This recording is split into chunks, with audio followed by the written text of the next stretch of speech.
j'aime tout ce que la vie propose. Si je prends ce parapluie, ce n'est pas pour me protéger. C'est en souvenir de ma grand-mère, chère grand-mère, prénommée Aurore comme moi, la ressemblance à cela. Quand j'étais enfant, elle m'obligeait toujours à prendre un parapluie. Même quand il faisait grand soleil. Oh, grand-mère, on ne sait jamais. J'aimais la contrarier. Dès que j'avais l'œil ouvert, je sautais de mon lit. Et je courais, je partais, je gambadais, je galopais. J'escaladais, je chevauchais. Personne ne pouvait interdire quoi que ce soit. Je montais dans les arbres fruitiers. Il n'avait aucun secret pour moi. Même mon demi-frère Hippolyte, qui habitait à La Châtre, n'arrivait pas à me rattraper. Il courait derrière moi essoufflé. Oh, Aurore, mais arrête-toi. Mais quand arrêterais-tu? Jamais. Un seul homme arrivait à me faire obéir. Un seul homme. Monsieur Deschartres, mon précepteur, engagé par ma grand-mère pour m'apprendre le latin. Oh, Monsieur Deschartres, le latin, ça ne sert à rien. Mais si, mademoiselle Aurore, ça sert à comprendre les fleurs. Comprendre les fleurs, mais oui, elles ont tout un nom latin. Si vous ne parlez pas le latin, vous ne les connaissez pas bien. Alors j'avais appris tout le latin. Le bébé, vous n'entendez pas? J'entendais un bébé. Personne ne l'entendait. Chaque fois que j'entendais ce bébé rire et pleurer, je pensais à ma mère. Je me disais, est-ce qu'elle m'a aimée? Est-ce qu'elle m'a désirée? Est-ce qu'elle m'a bercée de temps en temps? Est-ce qu'elle m'a caressée? Je suis arrivée à Paris. Je n'ai pas vu ma mère pour autant, enfermée au couvent. Les bonnes sœurs m'ont détestée immédiatement. Je chantais trop fort, j'étais trop libre, évidemment. Elle m'appelait Diablesse. Diablesse, c'est le nom qu'elle m'avait donné. Oh, des barreaux bien serrés dans ce couvent. Alors forcément, la première fois que j'ai pu m'échapper, j'ai couru, je l'ai rencontré, je l'ai épousé. Casimir Dupin du Devant. Casimir du Devant. Baron de son état. Et je l'ai épousé. Je croyais que c'était cela, la liberté. Je n'avais même pas encore 19 ans. J'étais mariée, j'avais un enfant. Ah, j'ai essayé d'être une bonne épouse, une bonne ménagère, une bonne cuisinière. J'ai essayé, j'ai fait pas d'effort. Bien Solange, ma fille, puisqu'il faut t'appeler ainsi. Sache que les fleurs n'ont pas d'odeur. Elles ont un parfum. Elles ont un parfum, Solange. Tu comprends bien un parfum, oh Solange. Une enfant tellement compliquée. Une enfant difficile à élever, difficile à mater, difficile à aimer. Mais comment peut-on avoir deux enfants si différents dans une même famille? Maurice, oh Maurice, un véritable enchantement. Solange, la désolation. J'ai élevé la petite Jeanne, la petite Mimi, comme je l'avais baptisée. C'était extraordinaire. Cette petite aimait tout ce que j'affectionnais. Je lui ai fait elle aussi un jupon en forme de pantalon. Et nous partions, nous courions, nous galopions. Extraordinaire. Jeanne, Jeanne, c'est toi. Où es-tu?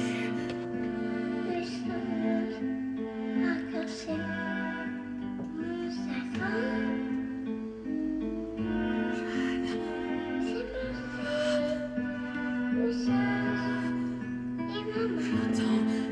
Elle vient me parler. Je sais que c'est elle.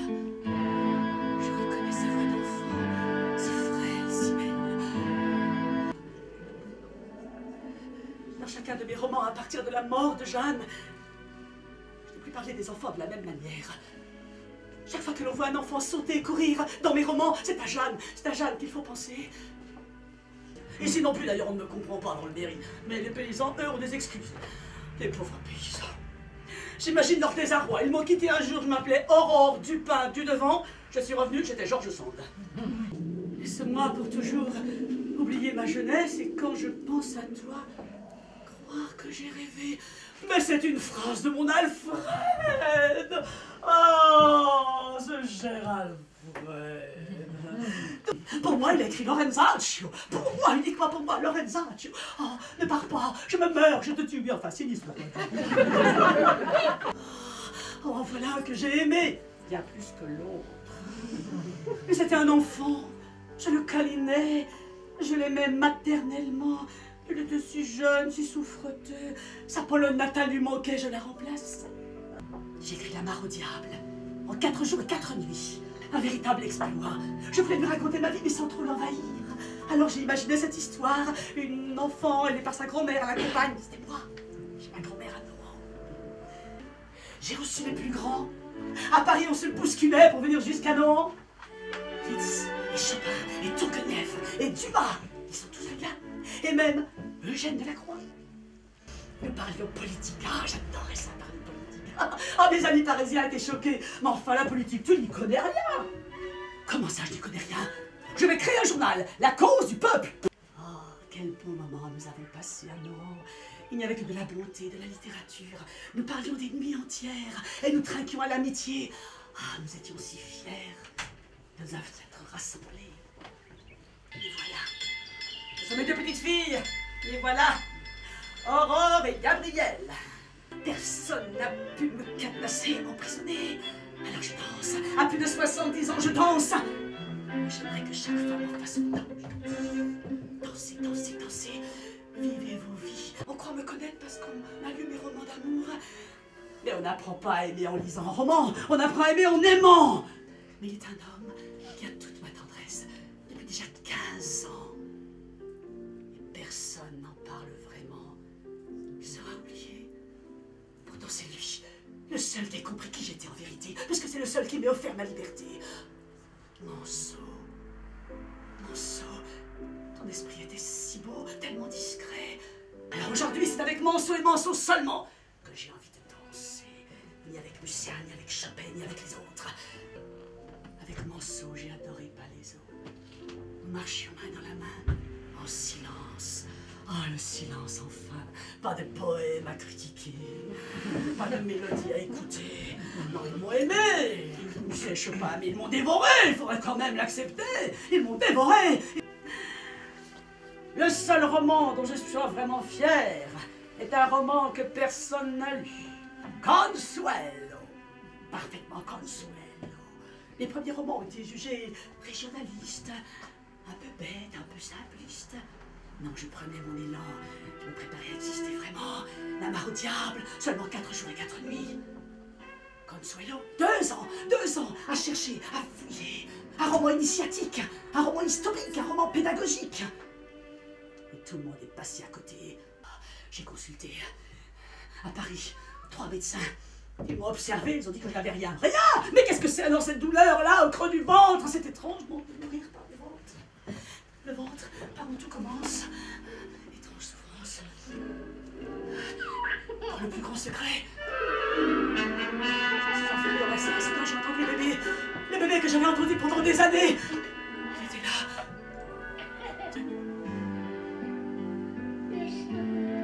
Oui. Je comprends ce que tu me dis maintenant. Moi aussi, Jeanne. J'en suis tellement persuadée. Nous dessinons des arcs-en-ciel. Tout pourra encore recommencer. Car je viens de recevoir une lettre vraisemblable. Une lettre de mon ami de toujours, de Flaubert. Flaubert à qui j'ai tout confié. Nous avons tellement écrit, tellement parlé. Et je me dis tout simplement, mon cher Georges. Oh, j'aimais quand il me disait cela, mon cher Georges. Mais la suite ne me convient pas. Là, ce n'est pas pour moi, mon cher Georges. Il m'a dit que je dois cesser d'aimer, que je vais y perdre la vie. Mais tu n'as rien compris. Tu veux que je cesse d'aimer, Flaubert? Mais enfin, mais jamais je ne pourrais. Mais tu ne comprends pas que c'est ça mon combat. Aimer, aimer jusqu'à mon dernier souffle. La vérité est parfois tout au fond. Mais c'est bon. Il faut tout accepter. La mer et le sucré. Rien laisser. Tout accepter.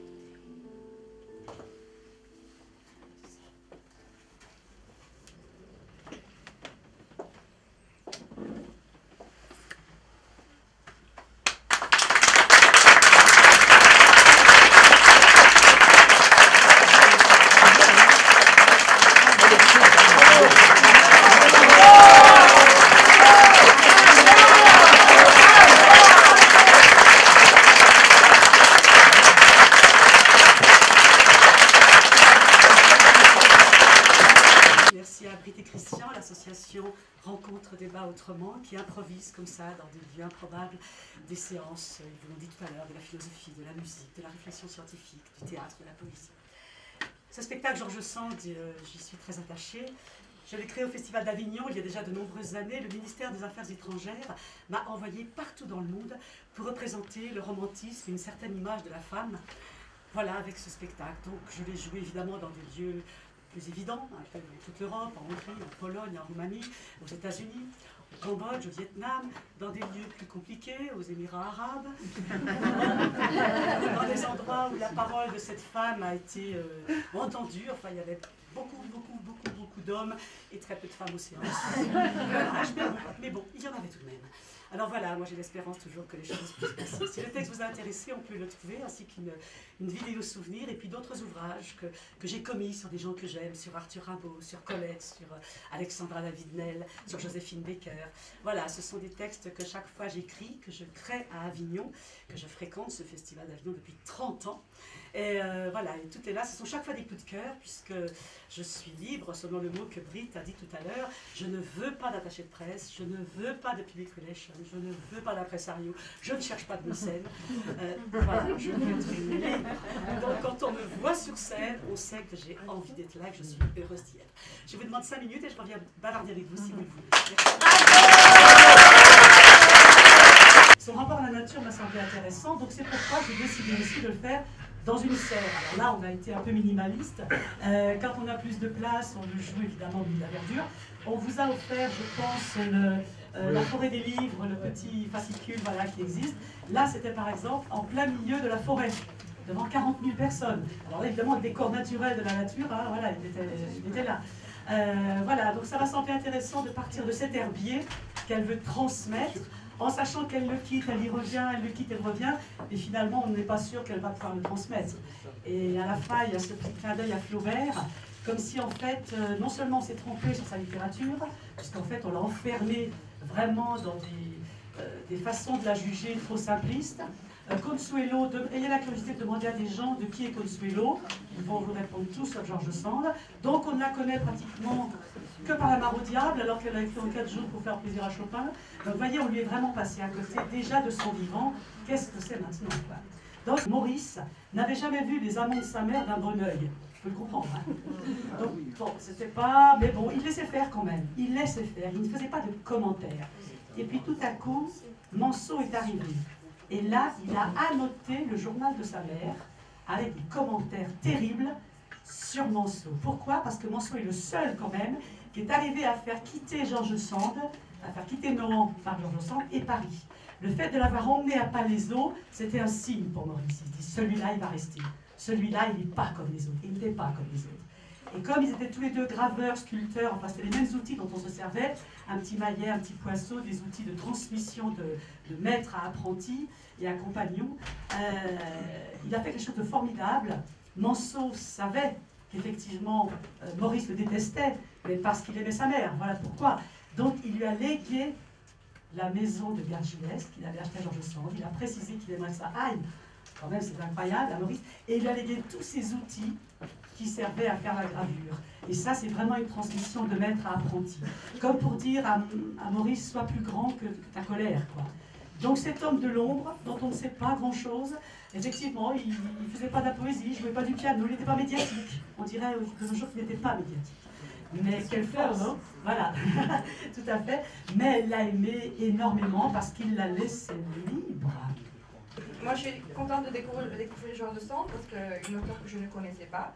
Je connaissais beaucoup d'autres femmes qui ont aussi vécu de leur plume et qui ont franchi un pas énorme à leur époque, qui est aussi difficile aujourd'hui, qui est une femme accès à l'écriture et écrire autre chose qu'écrire des recettes ou les petites histoires de villageoises, vraiment s'impliquer dans la vie sociale et dans leur vie et analyser leur situation de femmes par rapport au patriarcat dans lequel elles ont vécu et dans lequel on vit.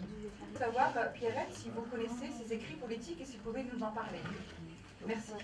Alors, elle les évoque dans l'histoire de ma vie, mais en fait, j'ai un gros défaut, c'est que quand je m'empare d'un sujet, je lis utile. C'est-à-dire que je sais déjà ce que j'ai envie de défendre, donc j'ai tendance évidemment à survoler ce qui n'ira pas dans le spectacle. Si bien qu'en fait, ma vision de Georges Sand est assez parcellaire finalement, complètement de parti pris, mais je revendique, hein, complètement. Voilà, donc je ne connais pas suffisamment malheureusement ces écrits politiques. On sait que ce fameux journal, La Cause du Peuple, était quand même quelque chose d'important, et surtout, à l'époque, pour les paysans, elle osait parler de leurs problèmes. Et elle a obtenu quelque chose de beaucoup plus incroyable au niveau politique. Elle a obtenu, écoutez bien, que les jeunes filles qui se faisaient engrosser, parce que c'était sans arrêt, par le maître de maison, elles étaient des petites bonnes, évidemment, dès que la gamine était enceinte, on la renvoyait, et puis, ou alors on lui conseillait de faire en sorte que l'enfant disparaisse. Si les bonnes sœurs s'en occupaient pas assez vite, la gamine mourait au fond d'un fossé, bref. Elle a obtenu qu'une jeune femme qui était dans un château, dans une maison de maître, enfin, etc., qui était employée par eux, et qui se retrouvait enceinte, que le maître de maison reconnaisse que c'était lui et paye effectivement une pension. Elle l'a obtenu. C'est incroyable. Il nous faut la passion, mais il nous faut la sagesse, il nous faut le noir, il nous faut le blanc, il nous faut la faute, il nous faut aussi quelquefois la raison. Et s'il nous manque un élément vital, on est déséquilibré. Et elle avait vraiment besoin de Nohant et vraiment besoin de Paris. Et Manceau l'a compris, puisque quand elle voulait partir à Paris, il la laissait faire. Jamais il a cherché à la retenir. Alors que quand elle était à Paris, Chopin et cherchait à la retenir à Paris, pour qu'elle n'aille pas à Nohant. Donc je crois que cette liberté-là, elle l'a vraiment aimée, elle a compris que c'était l'homme avec qui elle finirait sa vie, et c'est ce qui s'est passé, c'est qu'il est parti pour elle. Une chose dont on n'a pas parlé non plus, c'est son côté provocateur. Hein. Elle fumait le cigare, la pipe, et elle portait le pantalon. Je veux dire, pour l'époque, c'était complètement avant-gardiste. Hein. Elle était quand même plus littéraire que politique, malgré tout. Sa vie était une propre démonstration des avancées féministes à la limite.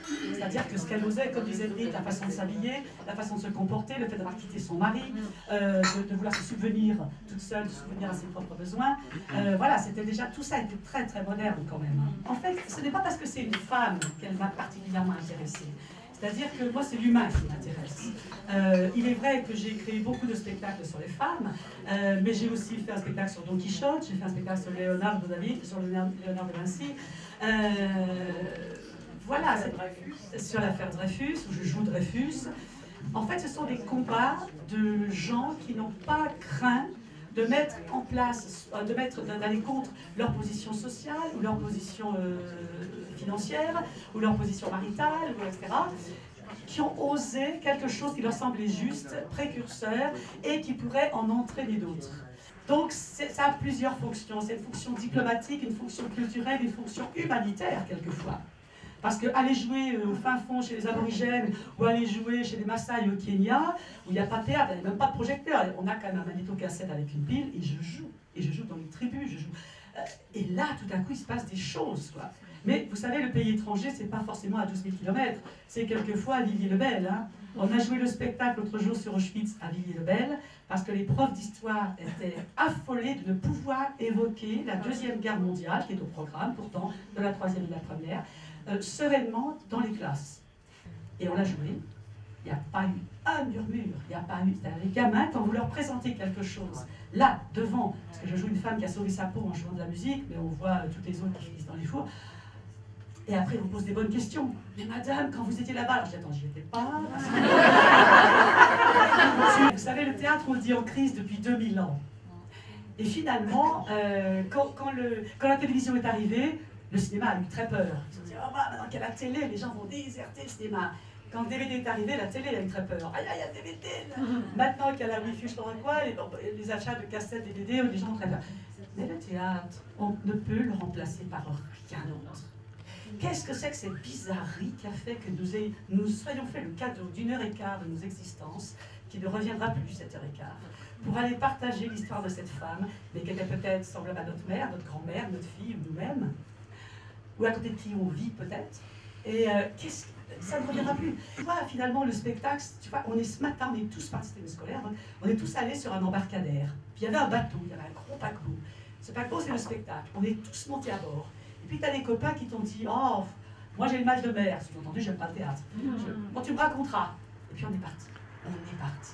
Et pendant 1h30, On a vécu ce qu'on peut vivre sur un bateau, donc le tangage, on s'est peut-être endormi, puis on a été réveillé, puis on a vu un soleil couchant, puis on a eu une peur de naufrage, on a saisi la main de quelqu'un qu'on ne connaissait pas, qui vibrait la même chose, et on revient 1h30 après. On n'est plus tout à fait les mêmes. Alors le copain vous dit, alors, comment c'était? Mais comment tu veux raconter un coucher de soleil? Moi je ne sais pas. Comment tu veux raconter le fait d'entendre quelqu'un que tu ne connais pas vibrer à la même chose que toi au même moment? Je ne sais pas. Il fallait y être. Il fallait y être.